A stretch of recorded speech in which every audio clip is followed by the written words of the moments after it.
Hello friends, welcome to अजो top. आज की वीडियो में हम करने वाले हैं क्लास 6 इंग्लिश की पोएम थर्ड, जिसका नाम है द क्वेरल। इस पोएम में हम पढ़ेंगे जो पोएट हैं इस पोएम के, उनके और उसके भाई के बीच में हुए एक झगड़े के बारे में। Let's start the poem. But अगर आप चैनल पे नए हैं तो आप हमारे चैनल को सब्सक्राइब करना मत भूलिएगा। And let's begin with the poem. The quarrel. Poem को पढ़ने से पहले हम इस टेक्स्ट को पढ़ेंगे। ये भी काफ़ी इंपॉर्टेंट होता है और आपने इसे मिस नहीं करना। It is common for brothers and sisters to quarrel. ये भाई बहनों के बीच में झगड़ा होना बहुत ही कॉमन होता है। Although sometimes they may not even be able to say why they quarrel. और कभी कभार तो ऐसा भी होता है कि वो लोग ये बता भी नहीं पाते, इतनी छोटे बच्चे के ऊपर झगड़ा कर बैठते हैं कि वो बता भी नहीं पाते झगड़ा हुआ क्यों था। But how long do such quarrels last. ऐसे झगड़े कब तक चलते हैं। हाउ डू दे एंड, और ये कैसे खत्म होते हैं। हम इस पोएम में इसी के बारे में पढ़ने वाले हैं। इसमें जो इम्पोर्टेंट वर्ड्स हैं उनकी मीनिंग मैंने यहाँ दे के रखे हैं, आप ऐसे नोट कर सकते हैं। अब हमारी पोएम को स्टार्ट करते हैं। I quarrelled with my brother, I don't know what about. मैंने अपने भाई के साथ झगड़ा कर लिया और मुझे ये भी नहीं पता कि मैंने किया क्यों। One thing led to another. एक चीज से दूसरी चीज पे लड़ाई होती जा रही थी। अब जैसे कि मान लो उसके भाई ने कुछ कहा तो पोएट ने भी रिप्लाई में कुछ कह दिया और ऐसे ही लड़ाई चलती जा रही थी। And somehow we fell out.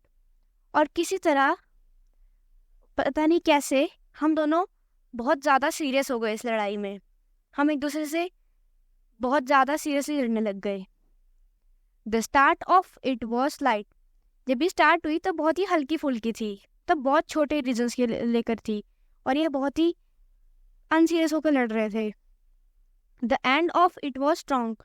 और जब तक ये ख़त्म हुई तब तक ये लोग बहुत ज़्यादा सीरियस हो गए लड़ते लड़ते और आपस में इनके बीच में बहुत ज़्यादा ही हेट करने लगे एक दूसरे को। He said he was right. उसने कहा कि वो सही था, यानी पोएट के भाई ने कहा कि वो सही था। I knew he was wrong. मुझे पता था कि वो गलत है। We hated one another. हम दोनों एक दूसरे से नफरत करने लगे। The afternoon turned black. जो दोपहर का टाइम था वो एकदम ही बोरिंग हो गया, एकदम बेकार सी हो गई, बोरिंग लगने लगा, बिल्कुल पसंद नहीं आ रही थी। Then suddenly my brother thumped me on the back.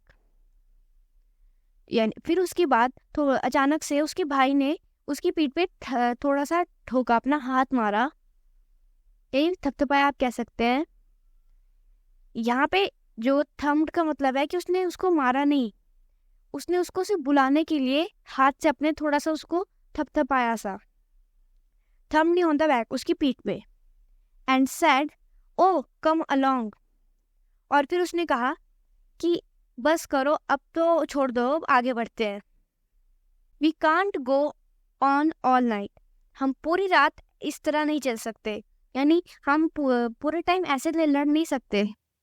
I was in the wrong so he was in the right. और फिर जो पोएट था उसको ऐसा रियलाइज होता है कि वो गलत था और उसका भाई सही था। अब इसकी समरी देखते हैं। तो पहले इसके राइटर कौन है ये देख लो। एलेनोर फर्जॉन, ये इसके राइटर है। अब इसकी समरी ये रही। अगर आपको इसे नोट करना आप नोट कर सकते हैं, इसका स्क्रीनशॉट भी आप खींच सकते हैं। अब मैंने आपको पोएम समझा ही दी है। Working with the poem. अब इसकी क्वेश्चन आंसर्स करते हैं। Question 1, with your partner try to guess the meanings of the underlined phrases.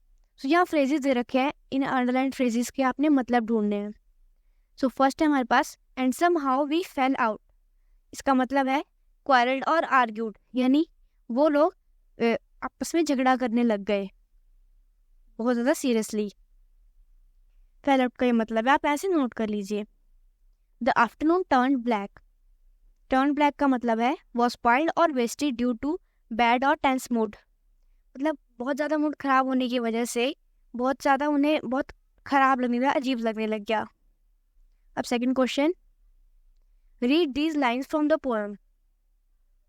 One thing led to another, the start of it was right slight, the end of it was strong, the afternoon turn black, thump me on the back. तो ये lines आपने read करनी है। Discuss with your partner what these lines mean, और इनके मतलब आपने ढूंढने हैं। अब जैसे कि अब फर्स्ट लाइन का देखते हैं, one thing led to another, it means that one argument become the reason for another argument. The start of it was slight, it means that the start of any conflict it was about two little reasons. The end of it was strong. It turned into a big fight till the end. The afternoon turned black. The fight spoiled the quarreling person's mood and this made afternoon uncomfortable. Thumb knee on the back. The poet's brother patted on the poet's back in order to talk to take the quarrel to an end. So ये हमारा question हो गया, आप इसे note कर लेना। फिर third question है, ये आपने खुद से करना है, ये एक्टिविटी है। Describe a recent quarrel that you have had with your brother, sister और फ्रेंड। आपने अपने उस झगड़े के बारे में जो आप रिसेंटली आपके साथ आपने किया हो अपने भाई बहन या किसी दोस्त से, उसको यहाँ डिस्क्राइब करना है। हाउ डिड इट स्टार्ट, वो कैसे शुरू हुआ। Why did you quarrel about? How did it end? आपने किस लिए लड़ाई की और ये ख़त्म कैसे हुआ। फिर आपने खुद से करना है और आपने लिखना है। सो ये थी हमारे इस पोएम की एक्सप्लेनेशन एंड सॉल्यूशन वीडियो। अगर आपको वीडियो अच्छी लगी हो तो लाइक करना मत भूलना एंड चैनल को सब्सक्राइब करना भी मत भूलना। Thanks for watching.